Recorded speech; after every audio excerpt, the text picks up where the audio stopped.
ആശാ വർക്കർമാർ സമരത്തിനുറിച്ചിറങ്ങുമ്പോൾ പത്മജത്തിന് തന്റെ ജീവിതം തന്നെയായിരുന്നു മനസ്സിലേക്കെത്തിയത്. തുച്ഛമായ ദിവസവേതനം വണ്ടിക്കൂലിക്ക് പോലും തികയാത്ത അവസ്ഥ.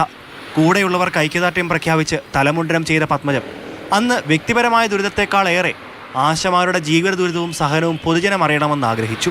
ഞങ്ങൾ വെയിലത്തും മഴയത്തും കഷ്ടപ്പെട്ട് ഇറങ്ങിയും കയറി നടന്ന് ഞങ്ങൾ അധ്വാനിക്കണ ആൾക്കാരാണ്. ഒരു സ്ത്രീ അനുഭവിക്കുന്നതിൻ്റെ ബുദ്ധിമുട്ടും ഞങ്ങൾക്കറിയാം. ഒരു സ്ത്രീ എന്തൊക്കെ അനുഭവിക്കണം അതെല്ലാം ഞങ്ങൾ ഇവിടെ കിടന്ന് അനുഭവിക്കുകയാണ്. കയറിക്കിടക്കാൻ ഒരു വീടെന്ന സ്വപ്നവുമായി ഉണ്ടായിരുന്ന വസ്തു ബാങ്കിൽ പണയം വെച്ചു.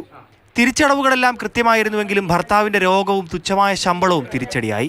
മുതലും പലിശയുമായി 5 ലക്ഷത്തോളം രൂപയാണ് പത്മജത്തിന് മാറന്നൂർ സർവീസ് സഹകരണ ബാങ്കിൽ തിരിച്ചടക്കേണ്ടത്. എൻ്റെ വീട് ജപ്തി വരെ എത്തി നിൽക്കുന്നത്.